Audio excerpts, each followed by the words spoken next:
Hello बच्चों, आप सभी का एक बार फिर से स्वागत है हमारे channel easy way to study पर। बच्चों, आज हम आपके लिए लेके आए हैं कक्षा 7वीं की हिंदी विषय की कार्यपत्रक नंबर 5। बच्चों, जैसे कि आप सभी जानते हैं, सबसे पहले यहाँ पर हमें अपना नाम लिखना होता है और अगले फील्ड में हमें अपने अध्यापक का नाम लिखना होता है। चलिए देखते हैं अपनी वर्कशीट। उससे पहले बच्चों, अगर आप हमारे चैनल पर नए हैं और अभी तक हमारे चैनल को सब्सक्राइब नहीं किया है तो हमारे चैनल को सब्सक्राइब करना ना भूलें। साथ ही बेल आइकन बटन ज़रूर दबाएं, जिससे हमारी कोई भी नई वीडियो आते ही आपको तुरंत नोटिफिकेशन मिल जाए।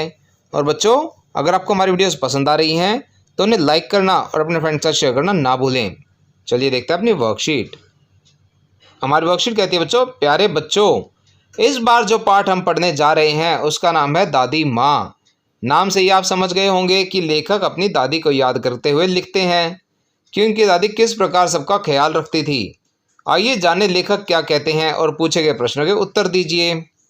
लेखक कहता है बच्चों, दादी माँ को गांव की 50 किस्म की दवाओं के नाम याद थे। गांव में कोई बीमार होता उसके पास पहुंचती और वहां भी वही काम, हाथ छूना, माथा छूना व पेट छूना। फिर भूत से लेकर मलेरिया, सरसाम, निमोनिया तक का अनुमान विश्वास के साथ सुनाती।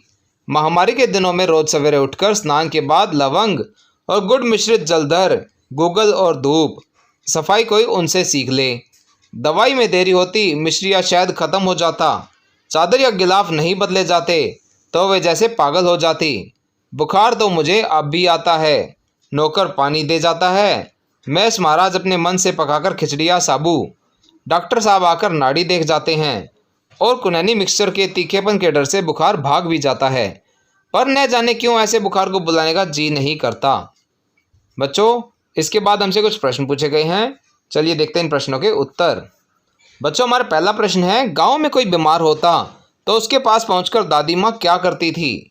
इसका उत्तर बच्चों आप लिख सकते हैं, अगर गांव में कोई बीमार होता तो दादी माँ उसका हाथ छूना, माथा छूना, पेट छूना इत्यादि करके उसके बाद सभी बीमारी के नाम उनके लक्षण के साथ सुनाती थी। चलिए आगे चलते हैं। अगला प्रश्न है बच्चों, महामारी के दिनों में दादी माँ क्या किया करती थी। तो बच्चों इसका उत्तर आप लिख सकते हैं, महामारी के दिनों में दादी माँ सवेरे उठकर स्नान करती, उसके बाद लवंग और गुड़ मिश्रित जलधार, गूगल व धूप करती। लेखक को अब बुखार आता है तो नौकर और महाराज उनके लिए क्या क्या करते हैं। बच्चों इसका उत्तर आप लिख सकते हैं, लेखक को अब जब भी बुखार आता है तो नौकर पानी दे जाता है और महाराज उनके लिए खिचड़ी पकाकर दे जाता है। चलिए आगे चलते हैं। अगला प्रश्न है बच्चों, दवा में देरी होती, मिश्री या शहद खत्म हो जाता, चादर या गिलाफ नहीं बदले जाते तो वे जैसे पागल हो जाती। रेखांकित शब्द किसके लिए प्रयोग किया गया है और वे ऐसा क्यों करती थी। बच्चों इसका उत्तर आप लिख सकते हैं, ये शब्द दादी माँ के लिए उपयोग किया गया है और दादी माँ ऐसा इसलिए करती थी ताकि महामारी के दिनों में घर साफ सुथरा रहे और घर में कोई बीमारी न हो। अगला प्रश्न है बच्चों, इस समय कौन सी महामारी चल रही है और उससे बचने के लिए हमें क्या करना चाहिए। बच्चों इसका उत्तर आप लिख सकते हैं, इस समय कोरोना महामारी चल रही है, इसलिए बचने के उपाय, हमें अपने हाथों को समय समय पर साबुन व पानी से धोना चाहिए।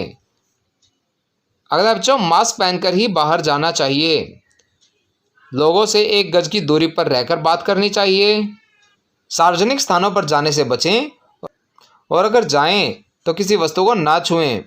आगे देखते हैं। किसी का जूठा न खाएं व पिएं, लोगों से हाथ जोड़कर नमस्कार करें, ना कि हाथ मिलाकर। बच्चों, यह हमारी वर्कशीट का आखिरी प्रश्न था। इसी के साथ हमारी वर्कशीट यहाँ पर समाप्त होती है। आशा करते हैं आपको अच्छे समझ में आई होगी। बच्चों, अगर आपको हमारी वीडियो पसंद आई हो तो उसे लाइक करना और अपने फ्रेंड्स के साथ शेयर करना ना भूलें।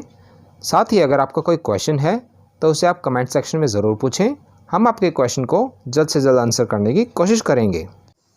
और बच्चों, अगर अभी तक आपने हमारा चैनल सब्सक्राइब नहीं किया है तो ऐसी ही नई नई वीडियोस को देखते रहने के लिए हमारे चैनल को सब्सक्राइब करें।